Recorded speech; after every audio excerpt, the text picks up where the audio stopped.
The Trellin War fleet emerged from hyperspace at the edge of the Sol system like predators stalking prey. 12 warships, each bristling with plasma cannons and missile batteries, arranged themselves in an intimidating formation. Admiral Kern stood on the bridge of the flagship Dominant Victory, his green skin radiating confidence.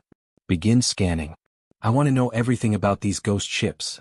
"Admiral," his sensor officer reported, "we are detecting the human vessel. It is holding position near the fourth planet, Mars, according to historical records." "Just one ship?" Kern laughed. "They send one ship to greet a Trellin War fleet? Their arrogance will be their undoing. Sir, the energy readings from that vessel are concerning."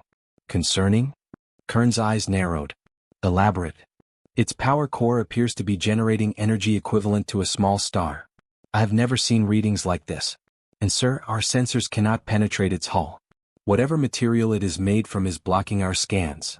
Kern dismissed the concern with a wave. "Primitive tricks. Open a channel. Let us educate these humans about the reality of galactic power." The communication screen activated, and Kern found himself looking at a human for the first time in 1,000 years. The woman on the screen appeared young by human standards, perhaps 30 years old, with dark skin and eyes that seemed to contain entire galaxies of knowledge. She wore a simple black uniform with no visible rank insignia. "I am Admiral Kern of the Trellin Star Kingdom. You will power down your vessel and submit to inspection. Your species abandoned the galaxy. You have no rights, no territory, and no authority." The human smiled, and something about that smile made Kern's confidence waver. "I am Captain Maya Chin of the Earth Defense Initiative. Thank you for volunteering to be our first contact. Your courage is noted." "Courage?" Kern snarled. "You misunderstand the situation. You face 12 Trellin warships, the finest military force in this sector. You will comply or you will be destroyed." Captain Chen's expression did not change. "Admiral Kern, your species achieved faster-than-light travel 372 years ago. You have fought 17 wars, winning 14 of them. Your empire controls 93 star systems. You consider yourselves the dominant power in this region." Kern felt a chill run through his body. How did she know such precise information? "You have done your research. Good. Then you know what happens to those who defy us." "I know what happened to them before," Chin replied calmly. "But Admiral, you should understand something important. While you were conquering star systems and fighting your wars, humanity was evolving. We did not vanish. We withdrew. We closed our borders and we grew. For 1,000 years, we pushed the boundaries of science, technology, and human potential. Do you know what a species can accomplish in 1,000 years of focused development?" "Irrelevant," Kern snapped, though unease was growing in his chest. "You possess one ship. I possess 12. Mathematics does not lie." "You are absolutely correct," Chin agreed. "Mathematics does not lie. So let me share some mathematics with you. Your flagship, the Dominant Victory, is 1.2 kilometers long. It masses approximately 4 million tons. Its primary weapon is a plasma cannon capable of outputting 500 terawatts per firing cycle. Impressive by galactic standards." Kern's sensor officer turned pale. "Admiral, she should not be able to know these specifications. They are classified." Chin continued, "My vessel, the Prometheus, is 3.7 kilometers long. It masses 8 million tons. But mass is not what matters anymore. What matters is what we learn to do with quantum field manipulation, zero-point energy extraction, and something we call the cascade drive." "Pretty words mean nothing," Kern declared, but his voice lacked conviction. "Then let me demonstrate. Weapons officer, if you please." On the Trellin bridge, alarms suddenly screamed. "Admiral!" Energy spike from the human vessel. "Their weapons are charging. All ships, open fire." Kern commanded. "Destroy them." 12 Trellin warships unleashed their fury. Plasma bolts and missiles streaked across space, enough firepower to destroy a small moon. The weapons converged on the Prometheus. And vanished. "What?" Kern stared in disbelief at his screens. "Where did our weapons go?" Captain Chen's smile widened slightly. "Your weapons were redirected through a localized spatial fold. They are currently traveling through an alternate dimension. They will emerge approximately 3 light years from here in about 6 hours. I hope there is nothing valuable in that direction." "Impossible," Kern whispered. "Admiral Kern, I want you to return to your council. I want you to deliver a message. Humanity has been silent for 1,000 years. We observed. We learned. We grew. Now we return not as the primitive species you remember, but as something far more advanced. We do not seek war, but we will not be threatened. Do you understand? Before Kern could respond, something happened that broke his mind's understanding of physics. The Prometheus simply disappeared. It did not jump to hyperspace. It did not accelerate away. It ceased to exist in one location and instantly existed in another, now positioned directly between the Trellin fleet and their escape vector. We will not fire on you today, Shin said softly. Consider this a professional courtesy. But if any species attacks human territory, if any fleet approaches our systems with hostile intent, they will discover exactly what humanity became during the silence. Go home, Admiral. Tell them we are back. The communication cut off. Admiral Kern stood frozen for a long moment. Then, his voice barely audible, he gave the order, retreat. Full speed. Now. As the Trellin fleet fled, not one member of the crew felt shame. They felt only relief that they were still alive. The emergency session of the Galactic Council convened within hours of Admiral Kern's report. The Trellin admiral stood before them, his green skin pale, his usual arrogance completely gone. They made our weapons disappear, Kern repeated, his voice hollow. 12 warships firing simultaneously. All of our attacks simply vanished. Then their ship teleported. Not jumped. Not accelerated. One moment it was there, the next it was somewhere else entirely. Ambassador Thexnor's crystalline body pulsed with a dark blue color. Instant translocation. That should be impossible. The energy requirements alone would. I am telling you what I saw, Kern interrupted, not caring about protocol. Whatever the humans have become, they are beyond anything we understand. The Krellick's commander stood, her 4 eyes focused intently on Kern. You said one ship. You faced one ship. We have thousands. The Krellick's third fleet alone could overwhelm them through sheer numbers. Could you? A new voice asked. Every delegate turned to see the chamber's main entrance opening. A human walked in, unescorted and unannounced, as if appearing in the most secure location in the galaxy was the most natural thing in the world. She was tall, with Asian features and silver hair despite her apparently young age. She wore the same black uniform that Captain Chin had worn.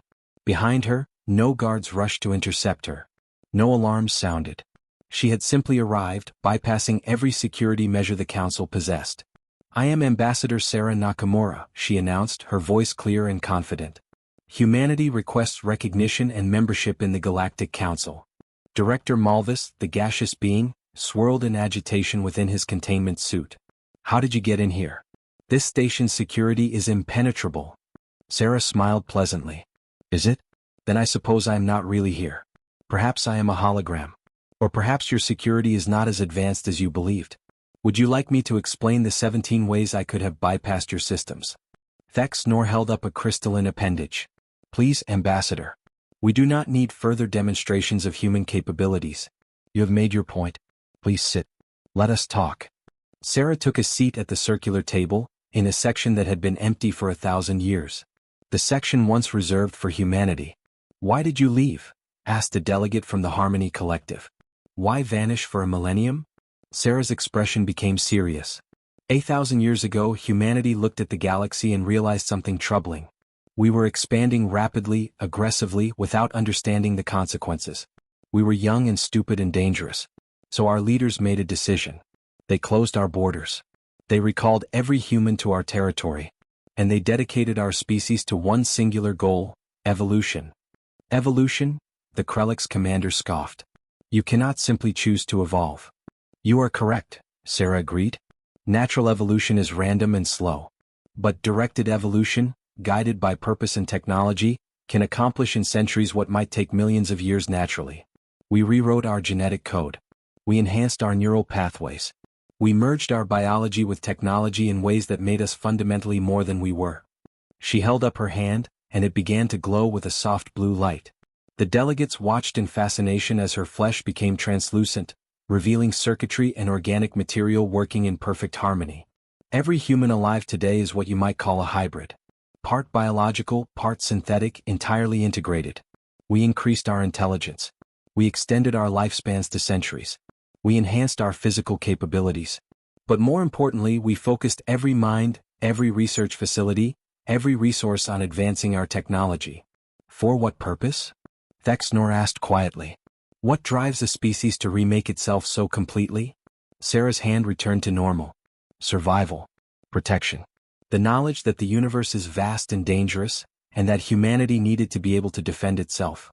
We studied every species in the galaxy through long-range observation. We learned from your successes and your failures. And we built ourselves into something stronger. You spied on us, the Trellin delegate accused. We observed you, Sarah corrected. There is a difference. We placed monitoring devices throughout the galaxy, yes. We watched the VRYNN master energy manipulation. We studied the Krelliks develop their military tactics. We analyzed the Trellin expansion strategies. We learned from all of you. She stood, and her presence seemed to fill the chamber. But here is what you must understand. We do not return as conquerors. We do not seek to dominate. We seek partnership. The galaxy faces threats you are not yet aware of. In the outer regions, beyond charted space, there are forces that will challenge all of us. Humanity spent 1,000 years preparing for those threats. We hoped that by the time we returned, we would find a galaxy ready to stand with us. What threats? Demanded Director Malvis. We have monitoring stations throughout known space. There are no hostile forces beyond our borders. Sarah's expression became grim. Your monitoring stations detect what they were designed to detect. Ships, energy signatures, physical threats. But what if the threat does not exist in normal space? What if it exists in the spaces between dimensions? A holographic display appeared above the table without Sarah touching any controls. It showed the galaxy rotating slowly. But there were dark spots on the image, regions where something was wrong. The spots were growing. We call them the Devourers, Sarah explained. Entities that exist partially in our dimension and partially in others. They consume matter, energy, life itself. They have destroyed 7 galaxies before ours. We know this because we learned to look between dimensions and we found the records of civilizations that no longer exist. The chamber erupted in chaos. Delegates shouted questions, demands, accusations. Thexnor's voice cut through the noise, amplified by his species' natural ability to manipulate sound waves. Silence. All of you silence. The chaos subsided. Thexnor turned to Sarah. Can you prove these claims? I can, Sarah replied. But proof will require you to trust me enough to let me take your scientists to one of the affected regions. I understand that trust must be earned. So I make you this offer. Establish a joint research team. Human scientists working with VRYNN, Krelliks, and any species willing to participate. Together we will investigate the threat. If we are wrong, we will apologize and accept any restrictions you place on us. But if we are right. If you are right, Thexnor finished, then everything changes. Sarah nodded. The galaxy must unite or it will fall. This is why we returned. Not for glory, not for power, but because the storm is coming. And when it arrives, we will need each other. The research vessel Unity hung in the void at the edge of known space, its hull a patchwork of technologies from a dozen species. Inside, human scientists worked alongside VRYNN energy specialists, Krelliks military analysts, and researchers from 8 other civilizations. Dr. James Morrison, a human astrophysicist who looked barely 30 but had lived for 200 years, stood before a holographic display with his VRYNN counterpart, Scholar Velnoth. The readings are consistent with Ambassador Nakamura's warnings, Velnoth admitted reluctantly. His crystalline form pulsed with colors that indicated deep concern. The dimensional barriers in this region are thin, dangerously thin. Commander Shexare of the Krelliks studied the tactical implications. Her 4 eyes tracked multiple data streams simultaneously. If something can pass through these weak points, we need to know what kind of force we are dealing with. Can we send a probe through? James shook his head. We tried that. 3 probes. None returned. But we did receive some data before we lost contact. He manipulated the display showing grainy, distorted images. This is what the 3rd probe saw before it was destroyed. The images showed something that made even the most experienced researchers step back in shock. It was not a creature or a ship. It was more like a wound in reality itself, a tear through which something else was bleeding through. The something else was dark, writhing, and wrong in ways that hurt to look at. How do you fight something like that? Whispered a researcher from the Harmony Collective. You don't fight it with conventional weapons, James replied. Energy weapons, missiles, even nuclear devices, they all exist in our dimension.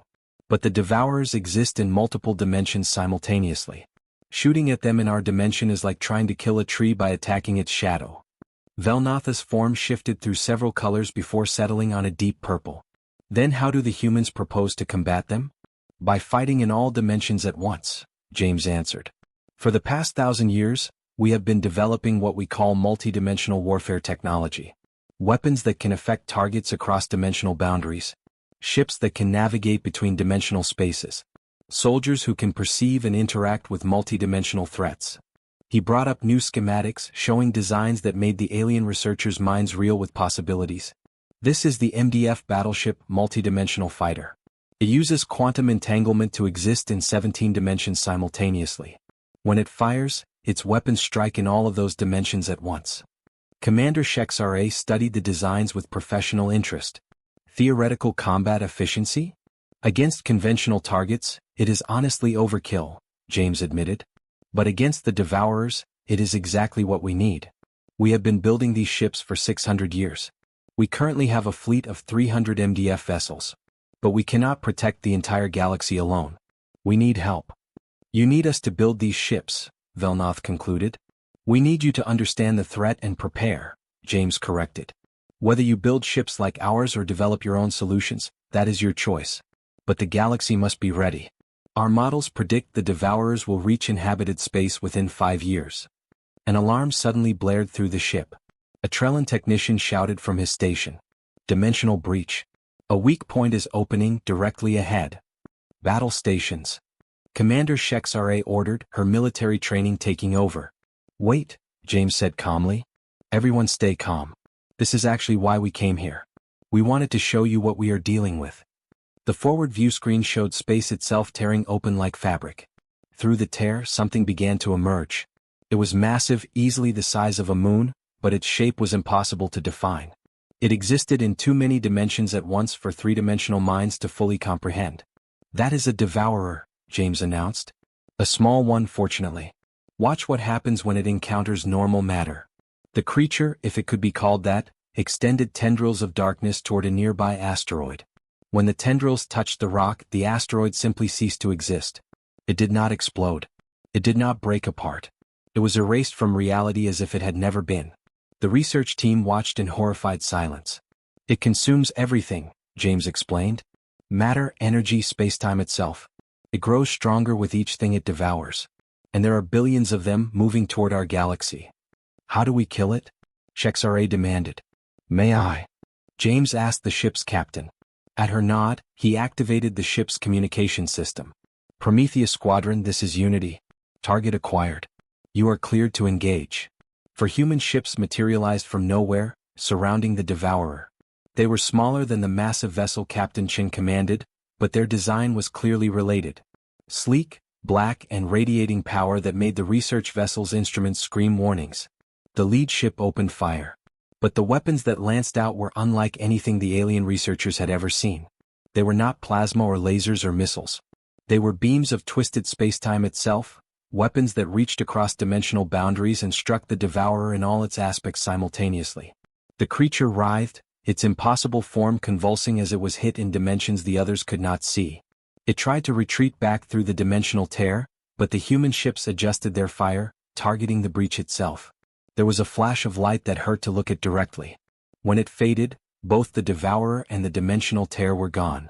The 4 human ships performed a simple patrol pattern, confirming the kill, then vanished as instantly as they had appeared. The research vessel was silent. Finally, Velnoth spoke, his voice filled with emotions the translator struggled to convey. If you have such power, why do you need our help? James turned to face the assembled researchers. Because there are billions more where that came from. Because even with all our advancement, we cannot be everywhere at once. Because the galaxy is vast and the threat is enormous. Because... He paused, choosing his words carefully. Because we learned something important during our 1,000 years of isolation. No species, no matter how powerful, can survive alone. We need you. All of you. Not as subordinates but as partners. As equals. Commander Shexare's rigid military posture softened slightly. You could have presented this evidence to the Council from the beginning. Why send Admiral Kern running in fear first?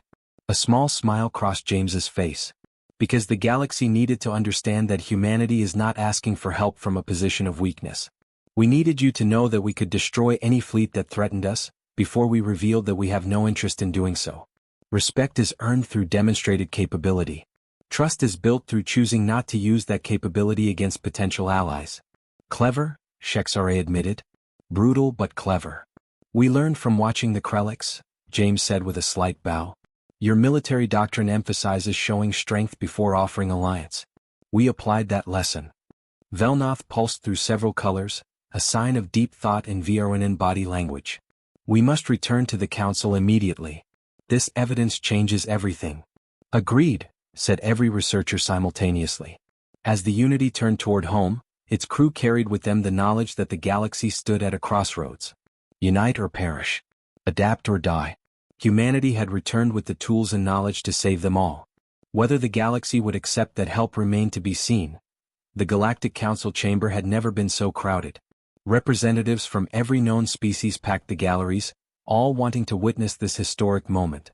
The research team's report had sent shockwaves through civilized space. Ambassador Thex Nor stood at the center, his crystalline form reflecting the anxious energy of the assembly. We have reviewed the evidence presented by the Joint Research Mission. The threat is real. The Devourers exist and they are coming. The only question that remains is, how do we respond? The Trellin delegate, surprisingly subdued after recent events, spoke first. The Trellin Star Kingdom acknowledges we were wrong about humanity. We also acknowledge the gravity of the threat. But we must ask, why should we trust humans to lead this defense? You disappeared for 1,000 years. You could disappear again. Sarah Nakamura rose from the human delegation seat. That is a fair question. Let me answer it with absolute honesty. Humanity will never again close our borders. We learned during our isolation that separation is not strength. We grew powerful, yes, but we also grew lonely.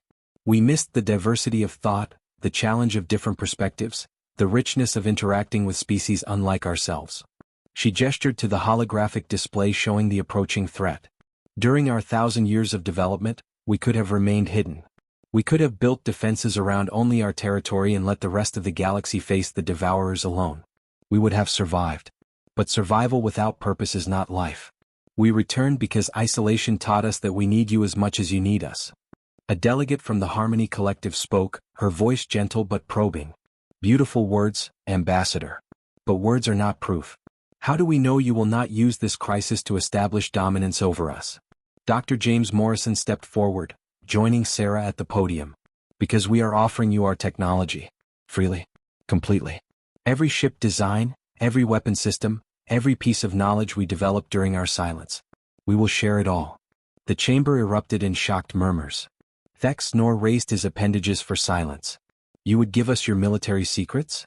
The very technology that makes you the most powerful species in the galaxy? Yes, Sarah confirmed. Because a galaxy where only humans can fight the Devourers is a galaxy that will fall. We need every species armed, prepared, and capable. Will some of you use this knowledge to threaten each other after the crisis? Possibly. But that is a risk we accept because the alternative is extinction for everyone. Commander Shexare of the Krelliks stood, her 4 eyes gleaming with respect. The Krelliks respect strength, but we respect honor more. Humanity has demonstrated both.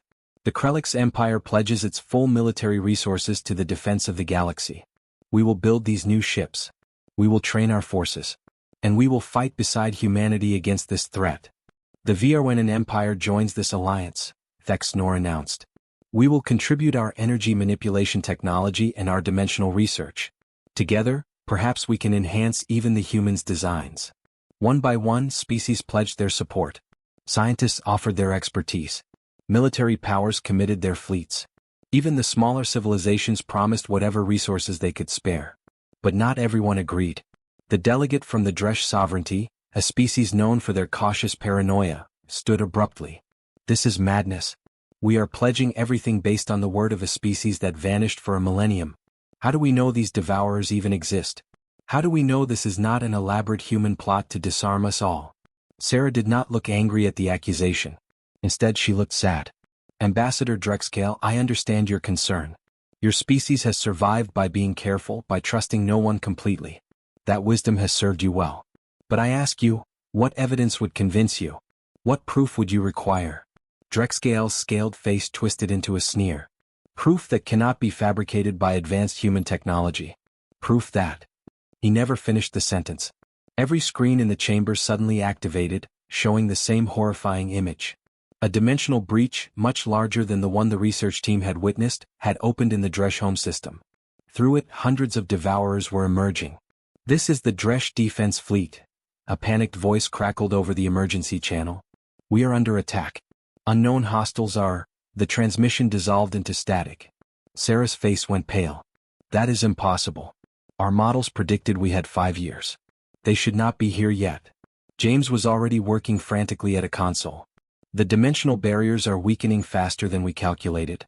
The breach in the Dresch system has destabilized the entire region. More tiers are forming." He looked up, horror in his eyes. "The timeline has collapsed. They are not coming in 5 years. They are here now." Chaos erupted in the chamber. Delegates screamed orders into communicators. Military commanders rushed to their ships. The carefully organized council dissolved into panic. "Silence." Thexnor's voice, amplified to painful levels, cut through the noise. "This is exactly what we cannot afford. If we descend into chaos, we have already lost." Sarah activated her personal communicator. "All human fleets, this is Ambassador Nakamura. Execute Emergency Protocol Omega. Defend all inhabited systems. Prioritize civilian evacuation. Authorization code, Prometheus Rising." She turned to the council. "Every species that pledged support, we need your fleets mobilized now. Every world with defensive capabilities needs to activate them. We are moving from preparation to war, and we are doing it right now." "What about the Dresch?" someone called out. "Their system is under attack." "The Earth Defense Fleet is already en route," Sarah replied. "But they are 3 hours away. The Dresch need help now." Commander Shexare was already moving. "The Krellick's Third Fleet is closer. 20 minutes. We will hold until the humans arrive. The VRWN will open dimensional corridors to speed reinforcement travel," Thexnor added. "We may not have human weapons yet, but we can ensure everyone reaches the battle quickly." Ambassador Drexcale, watching his homeworld under attack on the screens, turned to Sarah. His earlier suspicion was gone, replaced by desperation. "Save my people. Please." Sarah placed a hand on his shoulder. "We will save everyone we can. That is why we came back. That is why we are here." As the various fleets mobilized and species that had been rivals for centuries began coordinating their defense, something fundamental shifted in the galaxy. The age of isolation was over. The age of unity had begun. But it had begun with fire and blood, and there would be much more of both before the end. The Dresch system was burning. 300 devourers had emerged from the massive dimensional tear, and they were consuming everything in their path. Space stations dissolved into nothing. Defense satellites ceased to exist. The Dresch Home Guard fought desperately, but their conventional weapons passed harmlessly through the multidimensional entities. Captain Maya Chen stood on the bridge of the Prometheus, watching the carnage unfold on her screens. "ETA to weapons range? 90 seconds, her tactical officer reported. "The Krellick's fleet has engaged," her communications officer announced. "They are taking heavy losses." Maya watched as Krellick's warships tried to fight enemies they could barely perceive. The insectoid warriors were brave, she had to give them that. They flew directly into the devourer swarm, firing everything they had. But their weapons were not designed for multidimensional combat. They were buying time with their lives. "Open a channel to Commander Shexare," Maya ordered. The Krellick's commander appeared on screen, her bridge sparking with damage around her. "Human. We cannot hurt them. Our weapons are useless." "I see that, Commander. You have done more than enough. Fall back to the civilian evacuation zones and protect the refugee ships. We do not run from battle." Shexare snarled. "You are not running. You are executing a tactical repositioning to where you can actually make a difference," Maya replied firmly. "Those civilians need protection. Your fleet can provide it. Let us handle the devourers. That is what we built our ships to do." Shexare hesitated only a moment before nodding. "Understood. Krellick's fleet, regroup on the evacuation zones. Protect the civilians." 30 seconds to weapons range, Tactical reported. Maya took a deep breath. This would be humanity's first large-scale battle against the Devourers. Everything they had prepared for over 1,000 years came down to this moment. "All ships, this is Prometheus. Activate multi-dimensional targeting systems. Configure for maximum dispersion. We need to create a perimeter around the inhabited planets. Do not let any Devourers through." "Weapons range achieved," Tactical announced. "All ships," Maya said calmly. "Open fire." 50 human warships opened fire simultaneously. The weapons that lanced out were not fire or plasma. They were tears in reality itself, carefully controlled and weaponized. The beams struck the devourers across multiple dimensions at once, and for the first time, the entities reacted with what might have been pain. One devourer convulsed and collapsed inward, its multidimensional form compressing and vanishing. Then another. And another. Direct hits confirmed, tactical reported. Enemy forces reacting. They are focusing on our fleet. Good, Maya replied. That means they are not focusing on the civilians. All ships maintain formation. Let them come to us. The devourers swarmed toward the human fleet like a dark tide. But humanity had prepared for this. Every ship was connected through quantum entanglement, allowing them to coordinate their fire with perfect precision. They created overlapping fields of multidimensional destruction that carved through the enemy formation. On the surface of the Dresh homeworld, millions watched the battle in the sky. They saw human ships dancing between dimensional breaches, firing weapons that made space itself scream. They saw the tide of darkness that had seemed unstoppable finally meeting something that could push it back. Ambassador Drexcale watched from the council chamber, tears streaming down his scaled face. They are saving us. The humans are actually saving us. The VRWN dimensional corridors are complete, Thexnor announced. Reinforcements from 17 systems are arriving. The battle space suddenly filled with ships from dozens of species. They could not fight the devourers directly, but they could do something just as important. Krellick's warships formed defensive screens around civilian evacuation ships. VRYNN energy manipulators stabilized the dimensional barriers, preventing new breaches from forming. Harmony collective medical ships began treating the wounded. Every species contributed what they could. On the Prometheus, Maya watched the enemy numbers dwindle. 200 devourers. 150. Captain, the primary dimensional tear is destabilizing, her science officer reported. The devourers are trying to retreat. Do not let them, Maya ordered coldly. If they escape, they will just attack somewhere else. And this. Now. The human fleet concentrated fire on the dimensional breach itself. The tear began to collapse, trapping the remaining devourers in normal space where humanity's weapons could systematically destroy them. The last devourer died with a soundless scream that rippled across dimensions. All enemy contacts eliminated, tactical confirmed. The dimensional breach is sealed. Maya allowed herself to breathe. Damage report. Minor hull damage across the fleet. No casualties. The Krellick's fleet suffered heavier losses. 37 ships destroyed, 114 damaged. Approximately 12,000 Krellick's warriors died buying time for the evacuation. Maya closed her eyes briefly, honoring the sacrifice. Contact Commander Shexare. Tell her humanity recognizes the courage of the Krellick's warriors. Their sacrifice will not be forgotten. She opened a channel to the council. Ambassador Nakamura, this is Captain Chin. The Dresh system is secure. The dimensional breach is sealed. We are beginning rescue and recovery operations. On the council chamber screens, the assembled delegates watched the aftermath of the battle. The Dresh homeworld still existed. His people still lived. Because humanity had returned from 1,000 years of silence with the power to protect them. Thexnor spoke for everyone. The galaxy owes humanity a debt we can never fully repay. Sarah Nakamura shook her head. You owe us nothing. We did what anyone should do when others are threatened. But this battle proves something important. The devourers can be defeated. And now, with our technology shared among you all, every species can defend themselves. We will win this war. Together. The word echoed through the chamber with the weight of prophecy. Together. 5 years later, the galaxy was unrecognizable. In orbit around Earth, the combined fleet of the Galactic Defense Initiative hung in space like a constellation of stars. Human ships fought alongside Krellick's dreadnoughts, VRWN energy platforms, and vessels from 47 other species. They were no longer separate fleets. They were one unified force, armed with weapons that blended the best technology from every civilization. On the Prometheus, now the flagship of the combined fleet, Captain Maya Chin prepared for what she hoped would be the final battle. The last major devourer stronghold had been located in deep space, and every available ship had been gathered for this assault. All fleet commanders' final status report, Maya requested. One by one the responses came in. Commander Shexare, promoted after her courage at Dresh, reported the Krellick's battle group ready. Scholar Velnoth confirmed VRWN dimensional stabilizers were at full power. 45 other commanders from species across the galaxy confirmed their readiness. In the 5 years since the Battle of Dresh, the galaxy had transformed. Humanity had shared everything as promised.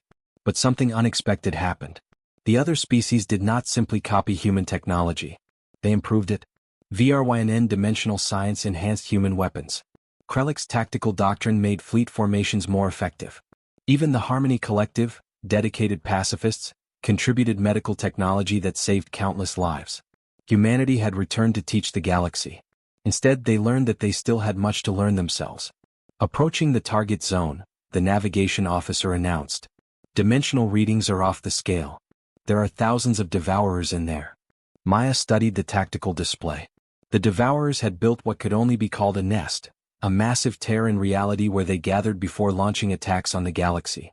Intelligence suggested that if this stronghold fell, the war would effectively be over. The remaining scattered devourers would be manageable threats, not an existential crisis. All ships, move to attack formation Beta 7. VRYNN ships, prepare to seal dimensional breaches on my mark. Everyone else, focus fire on the devourers themselves. Remember your training. We have done this dozens of times now. Today is just one more battle. But Maya knew it was more than that. Today would determine the fate of the galaxy. Entering weapons range in 3, 1, mark. The combined fleet opened fire, and the void erupted with light. Multidimensional weapons from a dozen species struck simultaneously. The devourers responded with their own attacks, tendrils of darkness reaching out to consume ships and crew. But this time the defenders were ready. Krellick's warships absorbed hits meant for damaged human vessels. VRYNN energy shields protected smaller ships. The fleet moved as one organism, each part supporting the others. A devourer broke through the formation, heading directly for a Harmony Collective medical ship. Before Maya could order an intercept, a Trellin destroyer threw itself into the creature's path, buying time for the medical ship to escape. The Trellin ship was destroyed, but its crew died, saving those who healed the wounded. Dimensional breach is collapsing. Velnoth reported. The devourers are losing their connection to their home dimension. All ships intensify fire. Maya commanded. Do not let up. The battle raged for hours. Ships were lost. Brave souls from a dozen species sacrificed themselves for others. But slowly, inevitably, the tide turned. The devourers were creatures of entropy, built to consume and destroy. The combined fleet represented something they could not understand. Creation, cooperation, unity. The last devourer fell, its multidimensional form unraveling into nothing. All enemy contacts eliminated, Tactical reported. The dimensional breach is permanently sealed. We are detecting no further devourer activity anywhere in the galaxy. The fleet hung in space, battered but victorious. Maya opened a channel to all ships. This is Captain Chin to all vessels. The war is over. The devourers are defeated. You have all fought with courage that will be remembered for 10,000 years. Every species, every warrior, every support crew member. You saved the galaxy. Go home. See your families. Rest. You have earned it. As the fleet began to disperse, Maya received a private communication from Ambassador Nakamura. Well done, Captain. The Council is already discussing the permanent defense structure. They want the Galactic Defense Initiative to continue as a peacetime organization. Will humanity lead it? Maya asked. Sarah laughed softly. No. The Council is proposing rotating command. Human for the first term, then VRYNN, then Krellix, cycling through all member species. Leadership shared. Power distributed. No single species dominant. That is good, Maya said, surprised by how much she meant it. That is how it should be. You know what the amazing thing is? Sarah mused. Humanity spent 1,000 years becoming the most powerful species in the galaxy. We could have ruled. We could have dominated. But we learned something more important than power during those years. What was that? That power without purpose is meaningless. That strength without compassion is tyranny. That advancement without wisdom is just sophisticated barbarism. We returned to the galaxy not to rule it but to save it. And in saving it, we found something we lost during our isolation. What did we find? Maya asked, though she already knew the answer. Home, Sarah replied. We found home. Not Earth, though Earth will always be our birthplace. But home in the sense of belonging. Of being part of something larger than ourselves. Of family. Maya looked at her crew, human and alien, working side by side, and smiled. Yes, we found home. 20 years later, a young Dresch student stood before the Memorial of Unity on the council station. The memorial listed every name of every person from every species who died defending the galaxy. Human names were carved beside Krellich's names. VRNN names next to Trellin names. The student's teacher, an elderly VRNN scholar, explained the history. They called it the Silent Years. 1,000 years when humanity withdrew from the galaxy. We thought they had abandoned us. Some thought they had destroyed themselves. But they were preparing, growing, becoming something more powerful than anyone imagined. Were they scary when they came back? The young Dresch asked. The VRNN teacher pulsed with colors that indicated thoughtfulness. At first, yes. They demonstrated power that terrified us. But then they showed us something more important than power. They showed us purpose. They taught us that the galaxy survives not because one species is strong, but because all species stand together. I want to join the Galactic Defense Initiative when I grow up, the student announced. Then study hard, the teacher replied. Because the initiative accepts the best from every species. Human, VRNN, Krellich's, Dresch, it does not matter. What matters is the willingness to stand for something greater than yourself. As they left the memorial, the student looked up at the stars where the combined fleet still patrolled, watching for threats. Those ships were no longer symbols of any single species' power. They were symbols of what the galaxy could accomplish together. Humanity had been silent for 1,000 years. Their return had shattered old civilizations, old assumptions, old divisions. But from those shattered pieces, something new had been built. Something stronger. Something that would endure. Not an empire. Not a dominion. But a true galactic community where every species had a voice, where power was shared, where the strong protected the weak not out of obligation but out of genuine care. The humans had returned with the power to conquer. Instead they chose to unite. And in that choice they proved something that would echo through history. That humanity's greatest strength was not their technology, not their weapons, not even their intelligence. It was their unwavering belief that everyone deserved to be protected, that every life had value, that the galaxy was worth fighting for. And because humanity believed it, the galaxy believed it too. The silent years were over. The united years had begun. And they would last forever.